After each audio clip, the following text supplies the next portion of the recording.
बाबूजान भैया प्रणाम। भाई हमारा एक भाई भी है मुकेश मस्ताना, वो भी पूरा परिवार यहीं रहता है। आइए। कोई मुश्किल का दर बना सही है। ये है बाबूजान भैया, पगला दर बना सही, जो कि मुझे मैं जब 7 वर्ष के था तो बड़ा प्यार दिया उस समय हमारे चाचा में झाल बजाया करता था। बुआ बुआ केस रहे हमारे के ऊपर बैठा नीचे बैठी जो नाम यही लोग के धाई रखे सरिया तो अच्छा लगता है। सभी आपका देखिए तो बड़ा प्यार मिलता है। लभी भी जाते से बड़ा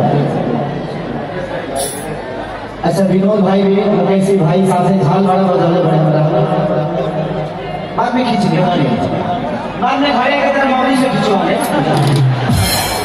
हाँ तो नहीं और हम के खींचे तो हमारे के खींचेंगे और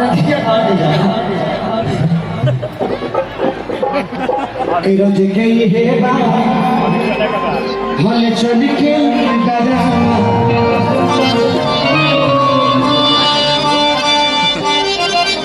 रोज गई है हल चल के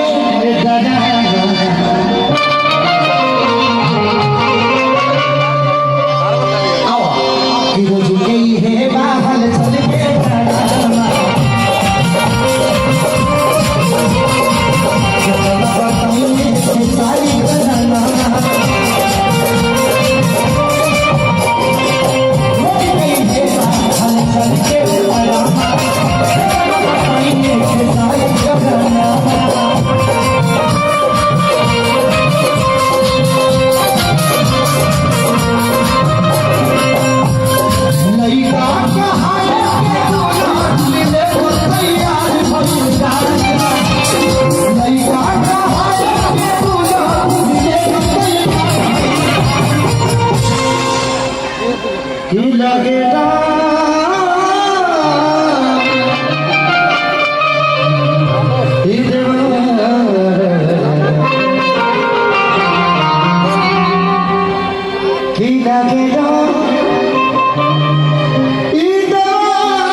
हमारा के छोड़ी सैया चल गई ना दूर हो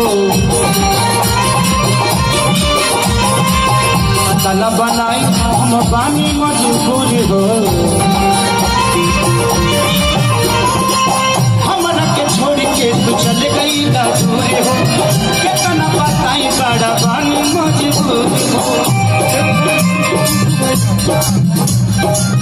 सिवान रईस खान बड़े भाई की तरफ से बहुत पुरस्कार और दिल से थैंक यू कि ऐसे ही प्यार बनाए रखें।